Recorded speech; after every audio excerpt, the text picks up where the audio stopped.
சுவாமியே சரணமையப்பா. அகிலாண்ட கோடி பிரம்மாண்ட நாயகனே சரணமையப்பா. இன்னைக்கு இந்த இடத்துல இருந்து என் ஐயப்பனுடைய அருளால நான் பேசுறேன். என்னன்னா, பெற்றவங்களை பத்தி தாங்க பேச போறேன். ஏன்னா இந்த உலகத்துல உன்னை வெளி உலகத்துக்கு கொண்டு வந்து உங்க அம்மாவும் உங்க அப்பாவும் தாங்க. மெயினா அவங்கள நீங்க நல்லா பார்த்துக்க வேண்டியது உங்களுடைய கடமைங்க. ஏன்னா அவங்க 1000 உங்களுக்கு கெட்டவங்களா இருக்கலாம், 1000 உங்களுக்கு என்ன வேணாலும் இருக்கலாம். ஆனா உங்களை 10 மாசம் பெத்து எடுத்து வளர்த்து உங்களை ஒரு ஆளாக்கி விட்டுருக்காங்க.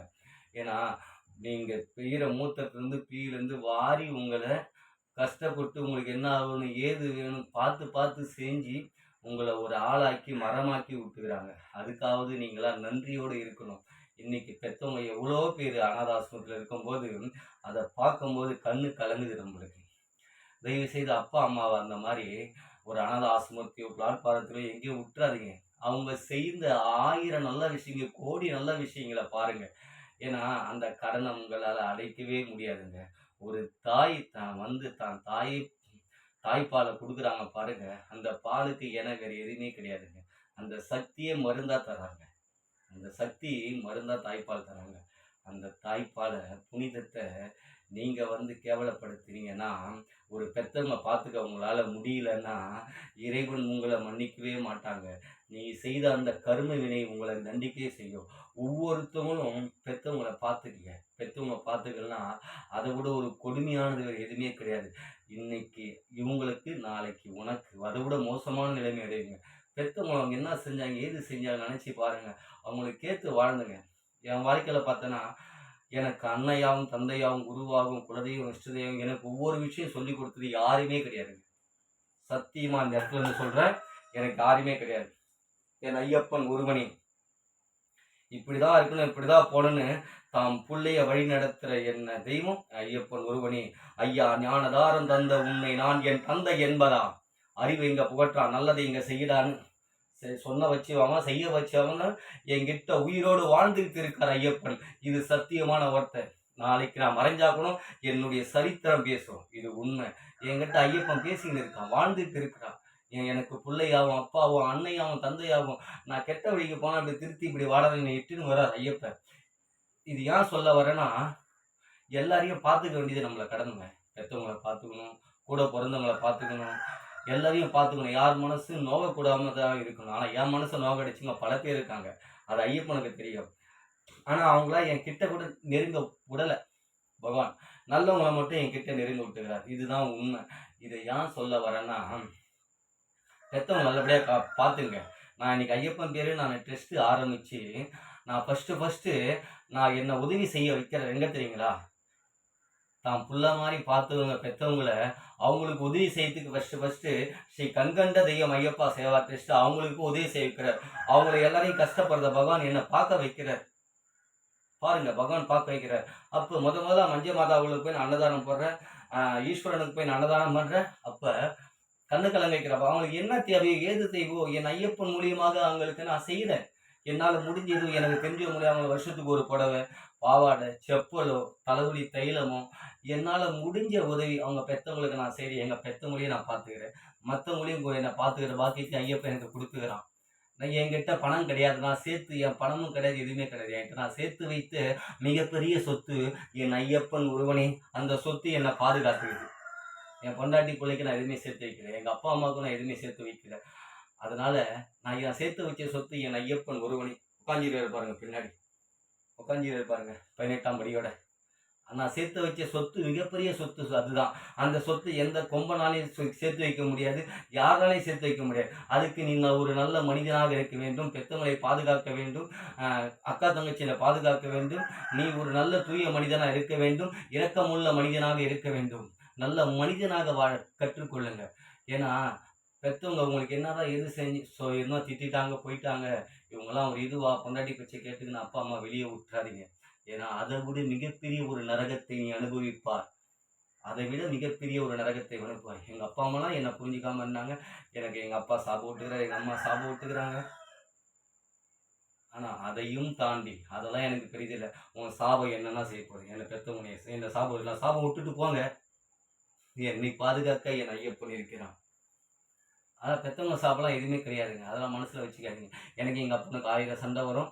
1000 போகும், இது பண்ணி வரும். எங்கள் அப்பா அவரே வெளியே போயிருக்காரு, இது பண்ணியிருக்காரு. அவரே நான் இது பண்ணியிருக்கேன். ஆனா, அதையும் தாண்டி ஐயப்பன் நல்ல வழியை குடுத்து, இப்படி தாண்டா இருக்கணும், இப்படிதான் போகணும் என்ன நல்வழிப்படுத்தி இன்னைக்கு உட்கார வச்சிருக்காரு. ஆனா, எனக்கு ஃபர்ஸ்ட்டு பக்தி என்ற உணர்த்தியவர் எங்க அப்பா தான். பக்திய.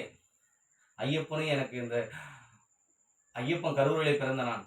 ஆனா மொத சபரிமலை கூட்டிட்டு போயிட்டு ஐயப்பனுடைய சக்திய பவர உணர்த்தியவர் எங்க அப்பா தான்.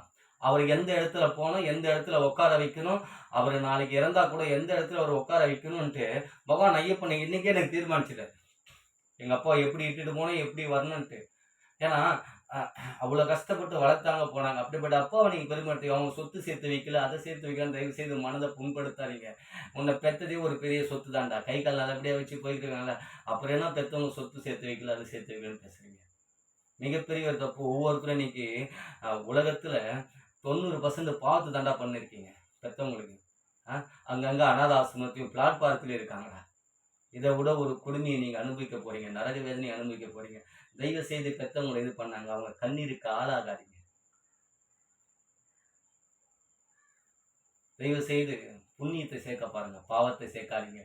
ஏன்னா அந்த புண்ணியத்தை நான் இன்னைக்கு சேர்க்கறதால தான் எங்க அப்பா அம்மாவுக்கு நான் பெத்த கடனையே நான் அடைச்சேன்னு கூட நான் சொல்லுவேன். ஏன்னா அவங்களுக்கு 2 அக்காவை கல்யாணம் பண்ற பாக்கியத்தை ஐயப்பன் எனக்கு கொடுத்தான்.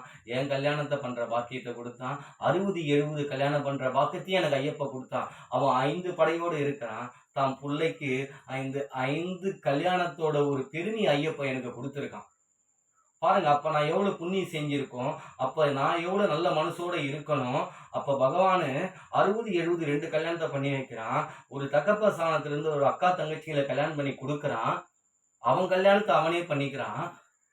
பாருங்க, அந்த பிள்ளைய எப்படி நான் சேர்த்து வச்ச சொத்து ஐயப்பன் எப்படி நிறுத்தி எப்படி நிக்க வைக்கிறான் பாருங்க. தனக்கு குருவாக உட்கார வைக்கிறான். பல பேருக்கு உபதேசங்களை செய்ய ஐயப்பன் உட்கார வச்சிருக்கான். இதுக்கு மேல ஒரு ஐயப்பன் பக்தனா இருந்து நல்லறிவை எப்படி தரான் பாருங்க. நல்லபடியா கடவுளை கும்பிடுங்க. நல்லறிவை கடவுள் குடும்பம். உங்களுக்கு இஷ்டமான தெய்வத்தை கும்பிடுங்க. அந்த இஷ்டமான தெய்வம் உங்களுக்கு நல்லதை சொல்லி கொடுப்பார், நல்லறிவை தருவாரு. அதனாலதான் நான் ஐயப்பன் பக்தன் தான். ஆனா நீங்க பாருங்க, விநாயகர்ல இருந்து முருகர்ல இருந்து கருப்பண்ணசாமியில இருந்து உலகத்துல அஷ்டசக்தி தெய்வம் எங்க வீட்டுல வாழுது. அஷ்டசக்தி தெய்வங்களே எங்க வீட்டுல வாழுது. சிவனாகட்டும், பெருமாள் ஆகட்டும், முருகர் ஆகட்டும், காளி ஆகட்டும், அஷ்டசக்தியும் வாழுதுன்னா அதுக்கு ஒரு நல்ல மனிதனாக இருக்க வேண்டும். யார் தீங்கு செய்யறா, நீ செஞ்சுட்டு போட. ஆனா எனக்கு கெட்டவனா இருக்க தகுதி உனக்கு கிடையாது. ஏன்னா நான் 1000 புண்ணியம் செய்யறவன், நீ 1000 கெட்டதை செய்யறவன். நீ என்னை எதிரியா நினைக்கிறது கூட உனக்கு தகுதி கிடையாது. கடவுள் இடத்தில் அன்பு செலுத்துங்க, உயிர்களிடத்தில் அன்பு செலுத்துங்க, பெத்தவங்களிடத்தில் அவங்க பாதுகாத்து நல்லபடியா அவங்க பெத்தவங்களோட மோட்சத்தை கொடுங்க. இதை விட ஒரு புள்ள செய்ய வேண்டியது எதுவுமே கிடையாதுங்க. நான் சொத்து சேர்த்து வைக்கல, அப்பா அம்மா எதை சேர்த்து வைக்கலன்ட்டு சேர்த்து அவங்க நடுத்துல நிற்க வைக்கிறீங்க. உன்னை சின்ன வயசுலேருந்து உனக்கு குழந்தையா பாதுகாத்து வளர்த்து உன்னை ஆளாக்கிட்டு உன்னை கல்யாணம் பண்ணி வச்சு இது பண்ணி வச்சு அவங்க மனசு நீங்க நோகடிச்சுன்னு அவங்க பட்ட கடனை நீங்க அடைக்க முடியாது. அடுத்தது உனக்கு அந்த நிலைமை தான். கர்மா தான் உனக்கு விளைவிச்சே தீரும். கர்மாலேருந்து நீ வெளியே வர முடியாது. அதை தெரிஞ்சுக்கங்க. பெத்தவங்களை நல்லபடியா பார்த்துக்குங்க. எல்லாருக்கிட்டையும் உயிரிடத்தில் அன்பை செலுத்துங்க. உங்களுக்கு பிடிச்ச கடவுளோட சந்தோஷமா இருங்க. இதை விட வேறு எதுவுமே இல்லை. கடவுளையே உங்களுக்கு நல்லறிவு தந்து நல்ல வழியப்படுத்துவார். எனக்கெல்லாம் நல்லறிவை நான் சொல்லுவேன். பல தடவை கோடிகளோடு சொல்ல எனக்கு நல்லறிவை தந்து என்னை வாழ வைத்து கொண்டிருக்கும் என் ஐயப்பன் தான். சுவாமியே சரணம் ஐயப்பா, சுவாமியே சரணம் ஐயப்பா. எல்லாருமே நல்லா இருங்க, சந்தோஷமா இருங்க. சுவாமியே சரணம். நல்லதை செய்வோம், நல்லதை இயன்றதற்கு செய்வோம், இயன்றதை செய்வோம். சுவாமியே சரணம்.